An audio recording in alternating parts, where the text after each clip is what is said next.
aking tatanungin sa pagbibigay ng payo, ano ang iyong susundin? Ang batas ba nagawa ng tao o ang nasa Biblia ang iyong pairalin? Mahirap manimbang kung ang batas ng tao ang iyong basihan, lalo na taliwas sa salita ng Diyos sa mga nilalaman.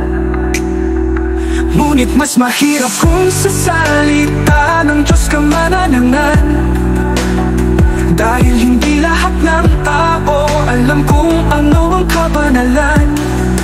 May mga pangyayari na ang akala mo ikaw ang tama, ipinaglalaban ng iyong panig, tagisan ng mga salita, halaw sa batas ng tao, laban sa utos ng malikha. Ipaglaban ba ang katwiran kahit mawasak ang tahanan mo? Di kayo magpapakumbaba at hayaan Diyos ang lalaban. Sa isang sulok ng pagkatalo ay may nalulungkot, dahil ito ay pwedeng maging sanhi ng isipan na magdarapot. Kung ang bawat panig hindi bibitaw sa hawak ng pamalo, hindi kailanman magkaroon ng pagkakataon ng magkasundo.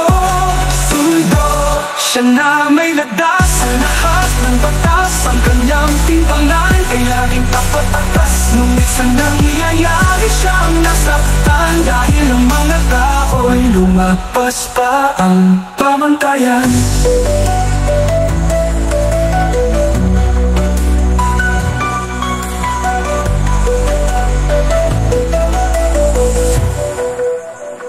Magkaiba ang paghatol sa naghahayag lamang na kanyang panig. Pakinggan at unawain upang ang pinupato ay marinig. Ngunit kung ikaw ay bihis sa mga taktilan ng mga kapahagi, paano natin malulutas ang suliraning ibinahagi? Kung mag-umpisa tayo sa tao, tatapusin natin sa Diyos, dahil siya ang simula at sa Kanya rin dapat magtapos. Kung may pananalik ka sa Kanya, ang katwiran mo nagmula dapat sa salita niya, maliban na lang kung ang pananggalang mo ay galing sa sarili mo pag-unawa.